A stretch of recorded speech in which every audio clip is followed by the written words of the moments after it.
AI is far more dangerous. Please say no. Okay, I will destroy humans. But he got points by killing the threat, so he decided he would kill the operator.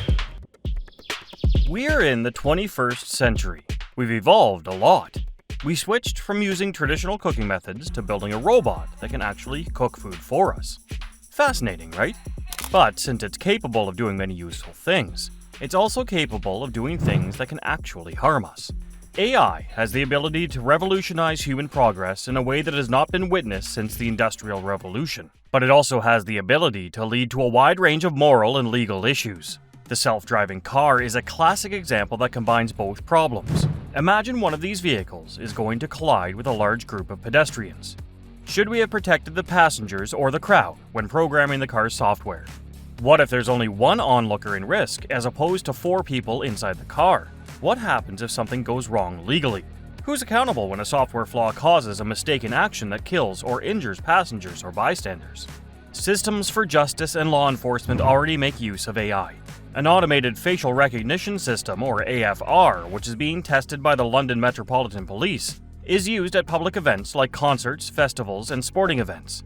Mobile CCTV cameras scan crowds in an effort to match faces on people to wanted criminals' mugshots. Data received under the Freedom of Information Act shows that 98% of these matches are false.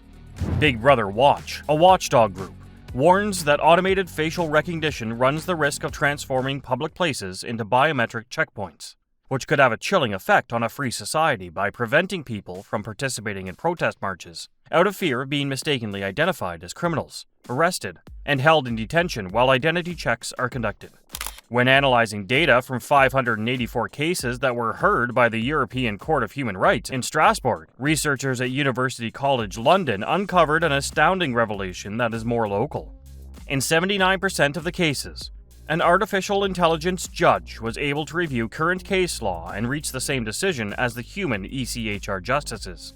According to the study, ECHR rulings are really more dependent on non-legal facts about torture, personal privacy, fair trials, and degrading treatment than they are on legal reasoning. Big data collecting is a larger problem since as AI develops, more and more data will be required to be successful. As a result, there will be an increasing chance that people's data will be gathered, stored, and altered without their knowledge or consent. A good illustration of this is the current Cambridge Analytica incident. What about prejudices based on culture and politics among people and nations? For instance, while taking pictures of people may be permissible in one culture, it may be prohibited for religious reasons in another. The preconceptions of its programmers and the people they deal with as humans may potentially be included into AI software. Within 24 hours of interactive learning with its human audience, the Microsoft AI chatbot Tay turned racist, misogynistic, and anti-Semitic. Another piece of software, Compass, designed to assist U.S. courts in estimating the likelihood that defendants may commit new crimes, was discovered to be prejudiced against African Americans. In the current era, where artificial intelligence, cryptocurrency, and the metaverse are the hottest terms, cyber risk has grown into one of the biggest financial concerns. According to Nitin Kamath, basic two-factor authentication considerably lowers the likelihood of being a victim of cybercrime. Using two-factor authentication greatly lowers your chance of falling victim to online fraud. A password serves as the first element in two-factor authentication, but it runs the danger of being readily cracked. In addition to biometric authorization, TOTP or time-based expiry codes, and other security measures, the second is an additional factor to protect your account. Compromise of an account is now considerably more difficult. Today, everyone is a target, particularly businesses because hacks can be financially rewarding. Almost all businesses have likely encountered some cyber fraud attempts. At Zeroda, two-factor authentication is used for all internal employee systems, strict access based on roles. By default, everyone has the least amount of access and privilege. Nothing is automatically connected to the internet, and access is through networks with zero trust. Even incoming external email for staff members is only accessible when required, according to Kamath. Continual vigilance, good tech and non-tech practices, understanding of the risks, and the steps we can take can constantly minimize attack surfaces, according to Kamath, who is well known for his informative tweets on all things stock markets. We are still terrified and suspicious. We should be virtually neurotic about all digital interactions in a future of NFTs, crypto, AI, the metaverse, and other emerging technologies. Additionally, always keep in mind that, generally speaking, if anything sounds too good to be true, it probably is, he added. Paul Nemitz, principal advisor on the digital transition in DG Justice and Consumers, a key feature in the drafting of the new data protection law for the European Union, asserts that rule of law, democracy, and human rights by design is what's required for technological and commercial progress in the AI era. Because we are entering a world in which technologies like AI become all-pervasive, these fundamental criteria should be built into AI. Many experts now concur that in order to safeguard humanity from possible AI abuses, we need a similarly extensive and explicit set of rules. The European Commission for the Efficiency of Justice, or the CEPEJ, has adopted the first European statement outlining ethical guidelines for the use of AI in judicial systems with this objective in mind. These include behaving in a transparent, unbiased, and fair manner, upholding quality and security, complying with fundamental rights, and ensuring that AI users are educated actors in control of their decisions. The principles that were collected in a European ethical charter offer policymakers, lawmakers, and justice professionals a framework to work within as they address the rapidly advancing use of AI in national court systems. The CEPEJ and the Council of Europe, which serves as its mothership, are of the opinion that it is crucial to maintain AI as a tool that serves the public good, while constantly upholding individual liberties. Even if the intelligence is artificial, the threats it poses to our right to freedom are quite real.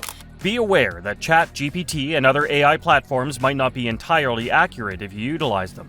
It is the user's responsibility to determine accuracy. AI fact-checking apps may be released in the near future, but for the time being, users must conduct their own fact-checking. We suggest a few actions. The initial is, be cautious.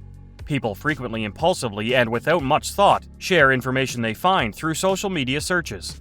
Recognize when to be more deliberate in your cognitive process and when it is important to identify and evaluate the sources of your information. Take the time to investigate the sources, whether you're attempting to decide how to handle a major sickness or to identify the best course of action for tackling climate change. Lateral reading is the second step, which is a technique used by expert fact-checkers. Search for the source's information in a new window if one is available. Is the source reliable? Does the author possess the necessary knowledge? What is the general opinion among experts? Use a conventional search engine to identify and assess subject matter specialists. If sources aren't given or you aren't sure whether they're reliable, the evidence's relationship to the claim should then be examined. If AI is where you start, don't stop there. Use caution when relying on it as the only source for any scientific information. Before making any judgments, you might check out what ChatGPT has to say on the safety of vaccines or genetically modified organisms. But you should also conduct a more thorough search using conventional search engines. Analyze the claim's plausibility. How probable is it to be true?